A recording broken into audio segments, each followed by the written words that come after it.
हिंदू शेर गोगा मेडी ने जब लहराया था श्रीनगर के लाल चौक पर झंडा, तभी पाकिस्तानियों ने कहा था जरूर लूंगा बदला।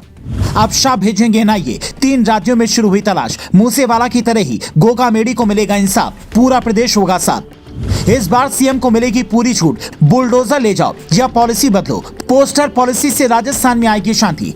सुखदेव सिंह गोगा मेडी केस की जांच कर रही पुलिस को एक ऐसा वीडियो हाथ लगा है जिसने कई नए सवाल खड़े कर दिए हैं, जिसमें सबसे बड़ा सवाल तो यही है कि क्या पाकिस्तान ने इस कारनामे को अंजाम दिया है। तो आप कहेंगे पाकिस्तानी हिंदुस्तान में आकर इतना सटीक प्लान कैसे कर सकते हैं और वो ऐसा क्यों करेंगे, उसकी भी वजह आपको बताते हैं। लेकिन उससे पहले सुनिए गोगा मेडी को इंसाफ दिलाने के लिए शाह कितना बड़ा कदम उठाने वाले हैं। खबर है कि एनआईए की टीम इस केस की जांच अपने हाथ में लेने वाली है। राजस्थान बीजेपी के नेता राजेंद्र राठौड़ ने केंद्र को पत्र लिखकर ये कहा है कि इस केस की जांच राज्य की पुलिस की बस की बात नहीं है। इसका लिंक विदेश से जुड़ा है। वैसे भी रोहित गोदारा जिसने इसकी जिम्मेदारी ली है वो दुबई में छिपा है, इसीलिए एनआईए को जांच अपने हाथ में लेना ही पड़ेगा। लेकिन दुबई से ज्यादा एनआईए को पाकिस्तान वाली फाइल खंगालनी पड़ेगी, क्योंकि इस वीडियो में सुखदेव सिंह गोगा मेडी ने जो कहा है वो कई बड़े राज खोल देता है।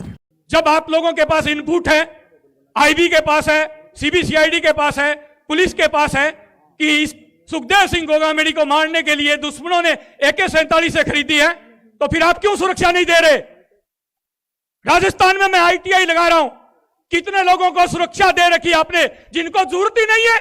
लाल चौक पर झंडा फहराने के बाद पाकिस्तान कई बार अपने नापाक इरादे जाहिर कर चुका है। ऐसे में यह कहा जा रहा है कि सुखदेव सिंह गोगा मेडी इस केस के पीछे भी पाकिस्तान का हाथ हो सकता है। लेकिन सवाल है कि पाकिस्तान इतनी सटीक प्लानिंग वहां पर बैठकर कैसे बनाएगा, तो इसकी भी क्रोनोलॉजी समझिए। लॉरेंस बिश्नोई का पूरा ग्रुप कनाडा, अमेरिका और दुबई से ऑपरेट हो रहा है। लॉरेंस का दोस्त गोल्डी बराल और छोटा भाई अनमोल बिश्नोई विदेश में छिपा है। फर्जी पासपोर्ट के जरिए जब यहाँ से बदमाश भागते हैं तो वहाँ पर उन्हें शरण मिलती है। कई बार लॉरेंस ग्रुप के लोगों का खालिस्तानी कनेक्शन सामने आया, जिसकी जांच एनआईए कर रही है। खालिस्तानियों का पाकिस्तान से कितना गहरा कनेक्शन है ये देश नहीं बल्कि दुनिया जानती है। हालांकि लॉरेंस ने हर बार इससे इनकार किया है। उसका कहना है कि वो देश तोड़ने वालों का कभी साथ नहीं देगा, जरूरत पड़ेगी तो इन्हें सबक भी सिखाएगा। लेकिन यह भी तो संभव है कि रोहित गोदारा का खालिस्तानियों से कोई कनेक्शन हो। रोहित गोदारा राजस्थान की बीकानेर के लूड़करण का रहने वाला है। उस पर 32 मुकदमे दर्ज हैं। सिद्धू मूसेवाला केस में भी रोहित का नाम सामने आया था। अकेले राजस्थान में ही इस वक्त इतने सारे गैंग हैं कि पुलिस के लिए उनसे निपटना एक बड़ी चुनौती बन गई है।